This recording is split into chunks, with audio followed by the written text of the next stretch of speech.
and $350 million. In 1962, farm workers called for 1 hour per week radio program in Spanish. Today, there is the Chavez Foundation's Radio Campesina, network of 9 radio stations in 4 states. It starts all the way in the Grapevine, all the way up to Chowchilla, Madera, who knows, maybe soon into Modesto. They bring popular music, interactive educational programming to over 500,000 daily listeners. Radio Campesina is more than a radio station. It's something that farm workers can hear. It is their microphone, so they can be heard. And in 1962, farm workers created a newspaper to educate farm workers. Today, there is the National Chavez Center in Keene, California, right outside of Tehachapi, the farm worker movement headquarters. Keene is where Cesar is buried. That's where our current headquarters is at. And that's where he worked his last quarter century, where he trained farm worker leaders and held planning sessions on how to improve working conditions for farm workers.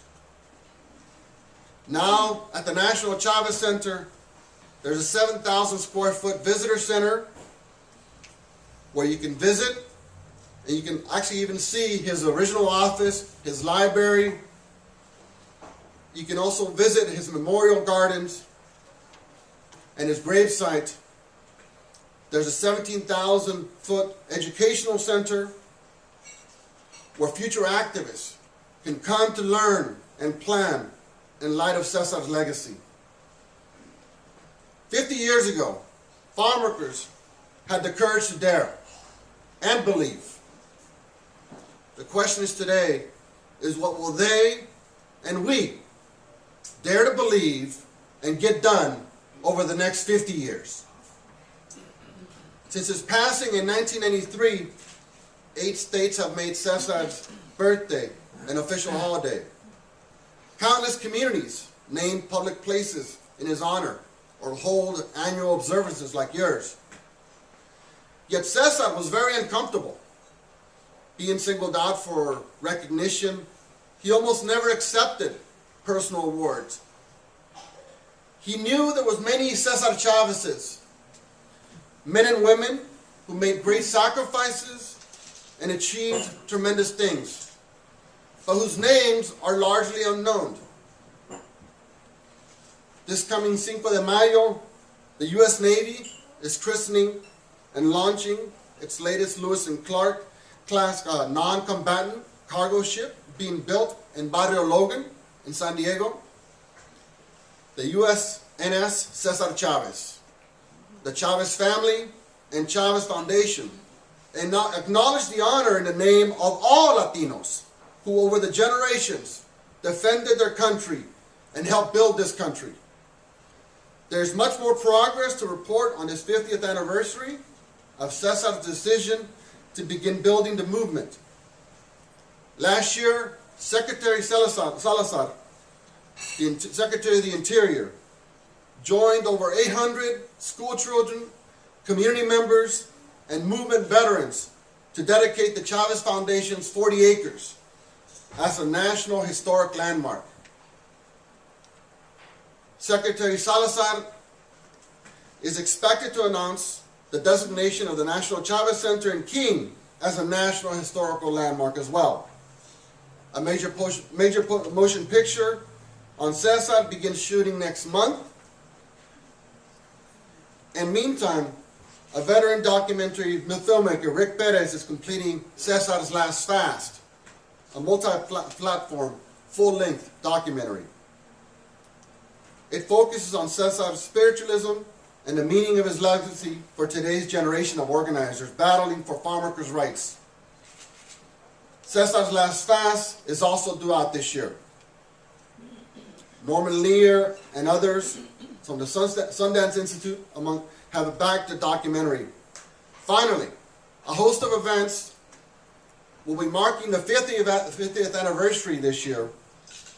And so I want to invite and urge you all to join us this year as we celebrate our 50th anniversary and we hold our convention on May 18th through 20th in Bakersfield, California.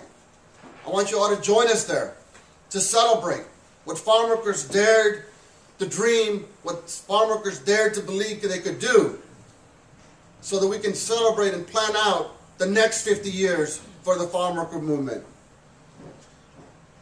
In addition, we're also asking you to help capture history, your history. We've created a unique interactive website that we've launched. We want you to go to the ufw.org, where you can post your story, what you have done to contribute to the farm worker movement, and what you continue to do to support La Causa, so it can be preserved for future generations. You can post a photo, you can post a memento or story, and you can read the accounts of others that have done so already. Cesar would like to say his job as an organizer was helping ordinary people do extraordinary things. He made everyone, especially the farm workers, feel the jobs they were doing in the movement were important. It didn't matter if you were a lawyer in the courtroom or someone cooking in the kitchen. As time went on, Cesar came to realize his work and the work of the farm worker had transcended the farm labor. He saw how it inspired millions of Latinos and others. In a speech in 1984 to the Commonwealth Club of California in San Francisco, Cesar said, "The union survival, its very existence, sent out a signal to all Latinos that we were fighting for our dignity, that we were challenging and overcoming injustice, that we were empowering the least educated amongst us, the poorest amongst us." The message was clear. If it could happen in the fields, it could happen anywhere. In the cities, in the courts, in the city councils, in the state legislatures. Once social change begins, it cannot be undone. You cannot uneducate the person who has learned to read. You cannot humiliate the person who feels pride. You cannot oppress the people who are not afraid. Thank you. And si se puede. A ver, con ganas, hombre.